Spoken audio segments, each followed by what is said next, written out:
Assalamualaikum warahmatullahi wabarakatuh. Kepada yang terhormat Bapak Syukri Ghazali SSMPD selaku dosen pengampu pada mata kuliah Bahasa Indonesia. Di video kali ini kami akan membahas tentang ragam dan laras bahasa.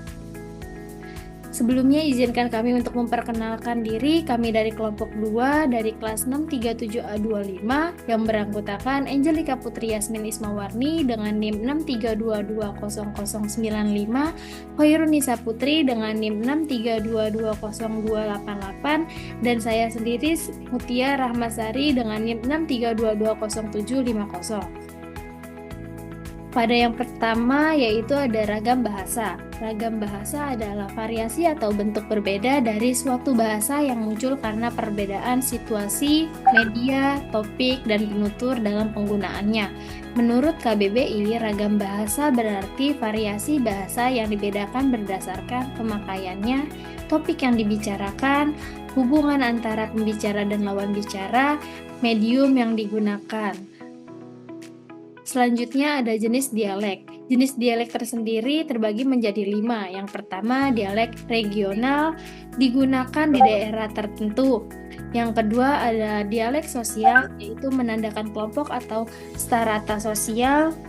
Yang ketiga, dialek temporal digunakan pada periode tertentu. Yang keempat, dialek idialek, yaitu ciri bahasa khas setiap individu. Yang kelima, aksen atau logat tekanan suara. Dialek sendiri memiliki arti adalah variasi atau bentuk bahasa yang digunakan oleh sekelompok masyarakat tertentu. Dialek biasanya dibedakan berdasarkan daerah, waktu, dan kelompok sosial. Selanjutnya, adapun ragam bahasa tidak resmi, kebalikan dari ragam bahasa resmi. Ciri ragam bahasa akrab menggunakan kalimat pendek dan didukung oleh bahasa nonverbal. Berdasarkan pokok pembicaraan, ragam bahasa dibedakan antara lain yang pertama ada ragam bahasa undang-undang, yaitu ragam bahasa yang digunakan pada undang-undang yang diberlakukan untuk hukum di Indonesia. Yang kedua, ragam bahasa jurnalistik, yaitu ragam bahasa yang digunakan para wartawan untuk menyampaikan berita. Yang ketiga, ragam bahasa ilmiah, yaitu ragam bahasa yang digunakan menggunakan pengejaan dan penandaan baca yang benar. Dan yang keempat, ada ragam bahasa sastra, yaitu ragam bahasa yang digunakan pada cerpen, novel, puisi, dan lain-lain yang mengandung sastra. Selanjutnya akan dibacakan oleh Angelika. Kepadanya dipersilakan. Selanjutnya ada ragam bahasa berdasarkan situasi pemakaiannya. Berdasarkan situasi pemakaiannya, ragam bahasa terdiri atas 3 bagian, yaitu ragam bahasa formal, ragam bahasa semi-formal, dan ragam bahasa non-formal. Setiap ragam bahasa dari sudut pandang yang lain dan berbagai jenis laras bahasa diidentifikasikan ke dalam situasi pemakaiannya. Berdasarkan kriteria ragam bahasa formal, pembedaan antara ragam formal, ragam semi-formal, dan ragam non-formal diamati dari hal berikut. Yang pertama, pokok masalah yang sedang dibahas. Yang kedua, hubungan antara pembicara dan pendengar. Yang ketiga, medium bahasa yang digunakan, lisan atau tulis. Yang keempat, area atau lingkungan pembicaraan terjadi. Yang kelima, situasi ketika pembicaraan berlangsung.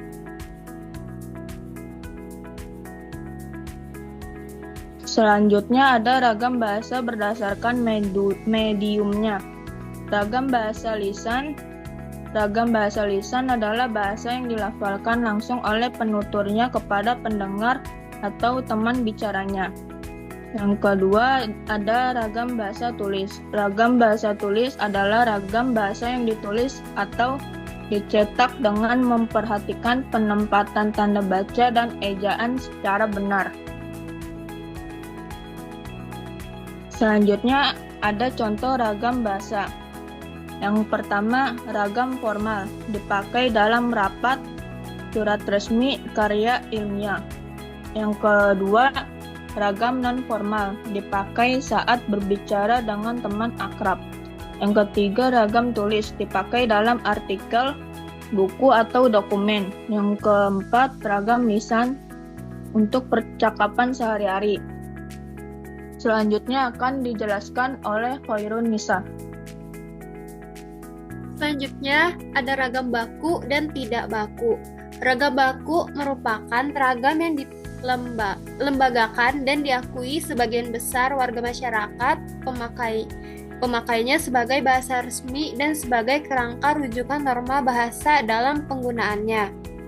Ragam tidak baku adalah ragam yang tidak dilembagakan dan ditandai oleh ciri-ciri yang menyimpang dari norma baku. Selanjutnya sifat-sifat ragam baku. Yang pertama, mantap. Mantap artinya sesuai dengan kaidah bahasa. Yang kedua, kemantapan dinamis. Dinamis artinya tidak statis, tidak kaku, bahasa baku tidak menghendaki adanya bentuk mati. Kemantapan berarti bahasa baku sesuai dengan pola dan sistem bahasa yang baku. Ketiga, cendekia. Cendekia artinya ragam baku tersebut dipakai pada tempat-tempat resmi. Yang keempat, seragam. Ragam baku bersifat seragam. Hal ini karena proses pembakuan bahasa ialah proses penyeragaman bahasa. Ragam sosial adalah ragam bahasa yang disepakati sebagian normanya untuk digunakan di lingkungan sosial terbatas. Baik ragam lisan maupun ragam tulis bahasa Indonesia ditandai pula oleh adanya ragam sosial, yaitu ragam bahasa yang sebagian norma dan kaidahnya didasarkan atas kesepakatan bersama dalam lingkungan sosial yang lebih kecil dalam masyarakat. Ragam fungsional adalah ragam yang dikaitkan dengan profesi, lembaga, lingkungan kerja, atau kegiatan tertentu. Dalam kenyataannya, ragam fungsional menjelma sebagai bahasa negara dan teknis keprofesian seperti bahasa dalam lingkungan, keilmuan, atau teknologi seperti istilah-istilah dalam ilmu komputer, kedokteran seperti istilah-istilah dalam ilmu kedokteran, dan keagamaan. Selanjutnya ada laras bahasa. Laras bahasa adalah kesesuaian antara bahasa dan pemakainya.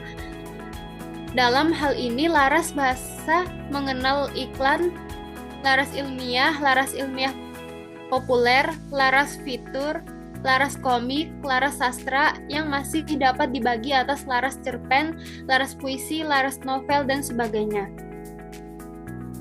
Contohnya itu ada laras bahasa biasa, laras bahasa iklan, laras bahasa sains, laras bahasa media massa, laras bahasa rencana, laras bahasa undang-undang, laras bahasa agama, laras bahasa sukuan, laras bahasa ekonomi, dan laras bahasa akademik.